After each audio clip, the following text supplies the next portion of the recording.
हर हर महादेव, जय भोलेनाथ। दोस्तों आइए जानते हैं कुछ बहुत ही महत्वपूर्ण बातों के बारे में, बहुत ही महत्वपूर्ण उपायों के बारे में, जानकारियों के बारे में। पूज्य गुरुदेव के श्रीमुख से उन्हीं की कथा के दौरान जब वो बता रहे थे तो कुछ अंश को मैं यहाँ प्रस्तुत कर रही हूँ। तो चलिए सुनते हैं उन्हीं के श्रीमुख से बहुत ही महत्वपूर्ण जानकारी। पंचमी कौन सी तिथि? पंचमी, चाहे वो शुक्ल पक्ष की हो चाहे वो कृष्ण पक्ष की। शिव महापुराण की कथा कहती है आपको सुख अनुभव हो जाए। कार्य सिद्ध। जिंदगी में कभी संपदा कम नहीं हो सकती, संपदा बढ़ती चली जाती है। संपदा घट नहीं सकती, बढ़ेगी और घटेगी। कष्ट नहीं आ सकता, रोग बीमारी तकलीफ नहीं आ सकती। आपके लिए तो लाभदायक है, समझ लो ये कथा।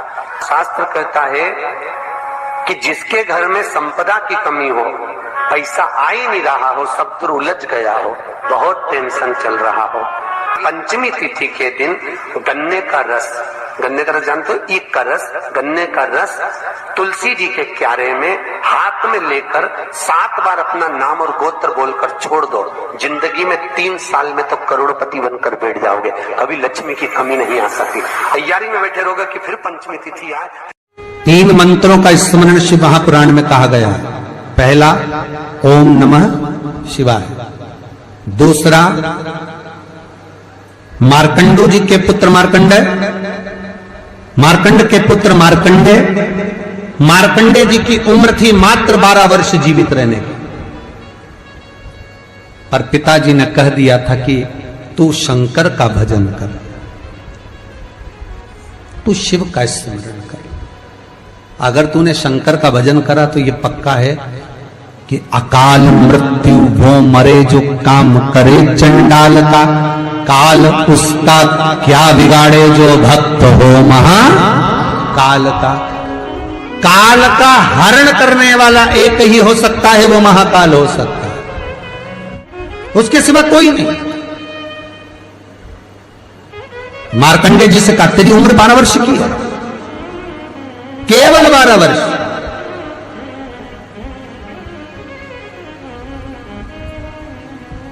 पूछा पिता जी से चरण पकड़कर मार्कंडेय जी पूछते हैं मैं 12 वर्ष बाद मर जाऊंगा? हाँ, प्राण छूट जाएंगे। हाँ, कथा सुनी थी पिताजी के मुख से कि यमराज आता है, पाड़े पर बैठकर गदा लेकर आता है, बड़ी बड़ी मूंछें हैं, काला स्वरूप है, मुकुट सोने का पहनता है, हीरे का उसमें एक रतन लगा होता है, गले में भी स्वर्ण, उसमें हीरे जड़े होते हैं, काला विग्रह होता है यमराज का, और वो अपने दूतों के साथ आकर पास डालकर बांध कर ले जाता है। तो उस मार्कंडेय को वो चरित्र याद। आज अंतिम दिन 12 वर्ष की वो घड़ी, वो पल, वो क्षण आ गया जब मार्कंडेय जी के प्राण छूटना है। समय आ गया। मार्कंडेय जी के पिता जी से कहा जाओ और जाकर आप शंकर की भक्ति में रम जाओ। पिताजी और माताजी भी लग गए, मार्कंडेय जी भी लग गए। मार्कंडेय जी को लेने के लिए यमदूत आ गए, डर गया। थोड़ी देर बाद यमदूत देखे कि शंकर का अनुमोदन कर रहा है, वापिस चले गए। यमराज आ गया, वही पाड़े पर बैठकर, वही भैंसे पर बैठकर, वही काला स्वरूप। डर लग गया 12 साल के बच्चे को। उसने शंकर का शिवलिंग पकड़ लिया, गले से लगा लिया, शंभो मुझे डर लग रहा है, शंकर मुझे भय लग रहा है। और तब तेज तेज महामृत्युंजय मंत्र को, वैदिक मंत्र को पुकारना प्रारंभ करा। जब 33 अक्षर के उस महामृत्युंजय मंत्र को पुकारा, शंकर सामने खड़ा हो गया। यमराज पीछे हट गया कि ये अब मेरा है, इसको तू नहीं मार सकता। वो 33 अक्षर के मंत्र का उच्चारण जब उस मार्कंडेय जी ने करा, देवता जान गए कि इस मंत्र की मूलता क्या है। पहला मंत्र ओम नमः शिवाय, दूसरा मंत्र जम के बोलो महामृत्युंजय मंत्र, और तीसरा मंत्र वही श्री शिवाय नमस्तुभ्यम। ध्यान दीजिएगा, मंत्र के 3 क्रम है, वैदिक, तांत्रिक, शाब्दिक। मंत्र के 3 क्रम है। तीनों मंत्र देख लीजिए, तीनों का क्रम देख लीजिए। महामृत्युंजय मंत्र वैदिक मंत्र है, इसको जब ब्राह्मण जपता है कुशा का आसन बिछाकर मौन रहकर घट की जिह्वा से जपता है। अगर याद नहीं रहता तो भी धीमा धीमा बोलता है, तेज नहीं। महामृत्युंजय का जाप अनुष्ठान सामने कलश स्थापन कर कर प्रेम से 1100, 11,000, 1,25,00,000 अनुष्ठान किया जाता है। ओम नमः शिवाय का जाप चलते फिरते किया जा सकता है। श्री शिवाय नमस्तुभ्यम शाब्दिक मंत्र है। इस मंत्र का प्रयोग के लिए ना आसन की जरूरत है, न तब साधना की जरूरत है। जब जप रहे हो शंकर साक्षी। हाँ, कोई रोग आ गया, कोई बीमारी आ गई, कोई कष्ट आ गया, बहुत भारी आ गया, तो महामृत्युंजय का स्मरण शंकर की साक्षी में होना चाहिए। वो 33 अक्षर का महामृत्युंजय मंत्र, वैदिक मंत्र, शिव की साक्षी में। पर दुनिया के लोग आज वो चिल्ला चिल्ला के उस मंत्र का स्मरण करते हैं, वो श्रेष्ठ नहीं है। नहा रहे हो, सोचादि कर्म में जा रहे हो और वो डब्बा लगा दिया,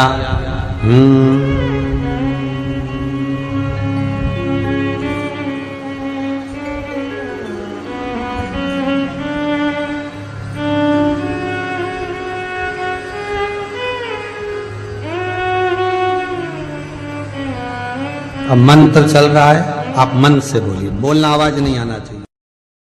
आज भी स्कंद पुराण कहती है कि भगवान शंकर ने अन्नपूर्णा के दरवाजे पर पहुंचकर जब काशी में भिक्षा मांगी थी तो अन्नपूर्णा ने कहा था, ए शंकर, मैं उस गरीब से गरीब व्यक्ति का भी भंडार भर के रखूंगी, बस एक गलती नहीं होना चाहिए कि जहां भोजन बने उस स्थान पर बैठकर, उस स्थान पर खड़े होकर भोजन बनाते समय उस भंडार गृह में जूता नहीं होना चाहिए।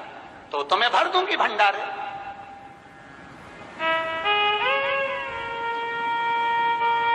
जिस प्लेटफॉर्म पर खड़े होकर माताएं भोजन बनाती ना, सब्जी बघारती, वहीं पे हाथ में लेके चख लेती।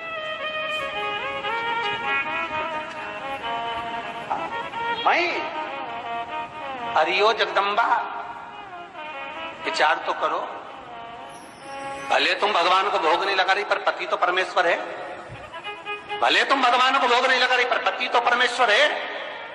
पति के लिए कहा परमेश्वर, मतलब भले भगवान की तुमने सेवा नहीं करी, भले अर्चना नहीं करी, भले पूजन नहीं करी, पर पति तो परमेश्वर है।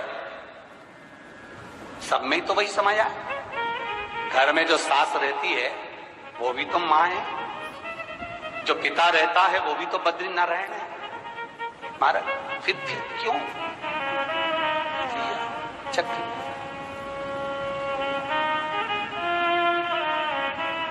तुम चक कर भी बनाना तो भी तुम्हारे घर में स्वाद नहीं रहेगा। और जिस मंदिर में, आश्रम में, भंडारे में जब तक भगवान का भोग नहीं लगता तब तक चखा नहीं जाता, चाहे नमक डला ना डला, मिर्ची डली ना डली, शक्कर डली ना डली, भंडारे के भोजन में जो मिला दिया, आखिरी में फिर भगवान ने अगर पा लिया तब चखा गया कि अब भोजन में स्वाद है कि नहीं है। तो कभी अन्नकूट की जो सामग्री बनती है, सब्जी बनती है, राम भाजी बनती है, राम भाजा बनता है, मिक्स वेज सब्जी बनती है, भगवान के भंडारे की कद्दू की सब्जी बनती है, उसमें आप भले मिर्ची ना डली, नमक ना डला, फिर भी घर में एक पूरी खाते होगे, वहां 4 निपटा क्या होगा?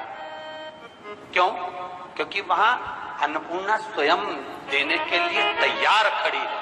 और हमारे घर में तुम चक के बना रही, बेटे को दूध भी दे रही तो बोतल में से 2 बूंद टपका के पहले चक ले रही। बाहर चले जाओ, बाहर चख सकते हो, बाहर जा कर पाओ, फिर बच्चे के लिए दूध में शक्कर मिला लो।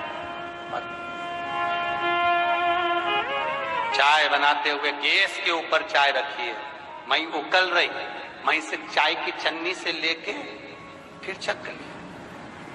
कैसे आए रे अन्नपूर्णा, ये तो बताओ।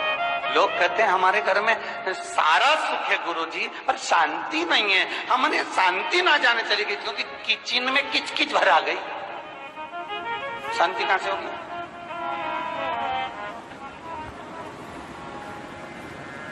वहां इतना किचकिच भरा हुआ है, प्रेम करुणा वात्सल्यता स्नेह समर्पण समाप्त हो।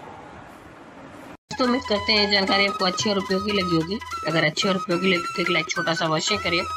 आप पहली बार मेरे चैनल पे आए तो मेरे चैनल को सब्सक्राइब करिए, बेल नोटिफिकेशन अवश्य दबाइए जिससे आने वाले वीडियो आपको समय से प्राप्त होते हैं। दोस्तों कोई भी प्रश्न या सुझाव कमेंट बॉक्स में लिख सकते हैं। फिर मिलते हैं दोस्तों एक नई जानकारी के साथ नए वीडियो में। तब तक के लिए जय भोलेनाथ, हर हर महादेव, श्री शिवाय नमस्तुभ्यम। धन्यवाद दोस्तों।